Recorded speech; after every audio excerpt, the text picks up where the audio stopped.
Shannon Drayer back at Safeco Field after a short but successful road trip by the Mariners. They pick up their second straight sweep in 2 straight series. Good to see, especially good to see they picked up where they left off before the All-Star break. In other words, they are still hitting.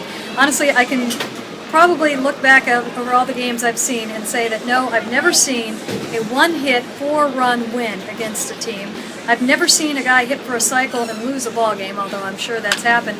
And I've never seen a 2 RBI strikeout also in a loss. So Mariners are doing some odd things, getting some breaks, and I think that that's kind of a big part of where they're at. You create your own breaks, but guys believe in these breaks. And when things go their way, that goes a long way for them. So it's good to see the ball bounce the Mariners' way. It's also good to see what they're doing with the offense right now. Of course, the news of the day, the Braun suspension, and there was a little bit of a buzz about that in the clubhouse. It's so different now than it was when they first started coming down with suspensions and having the drug policy that they have. You don't see the suspicion against it anymore. The players who are around right now, for the most part, from what I can tell, are very unified in wanting to get this out of the game. They know it's a black eye on the game, but they also look at it in a competition factor. They know the guys who are cheating right now are cheating them out of jobs. They might have beat them out of a job at some point. They're getting more money because of the averages that they're putting up. And if you're a pitcher, they can be hurting you by getting those hits as well. So it gets actually kind of personal with a lot of these guys. And we talked to Jason Bay downstairs about 2 hours ago, and he said, yeah, it is of today. Today in specific is a black eye on the game, but hopefully this is a turning point. Hopefully we look back at these days as getting things on the right path and doing the right things. So very interesting, very different. As I said, when these suspensions first started coming out years ago, there was generally some suspicion. Now guys want to see it gone. And I think a lot of the reasons are, yes, love of the game, but also the personal reasons as well. I think everybody at some point who's in the game right now has probably been beat or hit or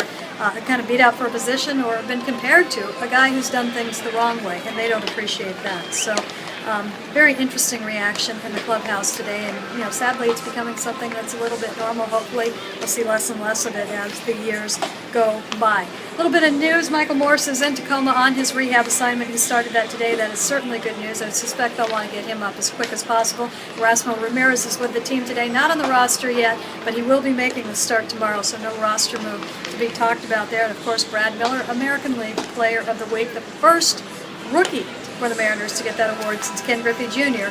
in 1989. Your lineup for tonight is what I think we can now safely call the regular lineup. Brad Miller, followed by Franklin, Ibanez, Morales, Seager, Smoke, Saunders, Zunino, and Ackley. One thing to point out, I'm sure you heard about it, some of you probably were there, the Paul McCartney concert that was held last Friday here at Safeco Field. A huge undertaking for this field. It took days and days and days to set it up, days to tear it down. Well, of course, they had a stage in the middle of the outfield, and that has left its mark. I'm told that the Mariners grounds crew did not get the field back until Sunday in the early morning hours, about 2 a.m., until everything was finally gone. They have been working around the clock since to get this field playable. Different areas of the field were affected. The infield was not. That was all kept clear.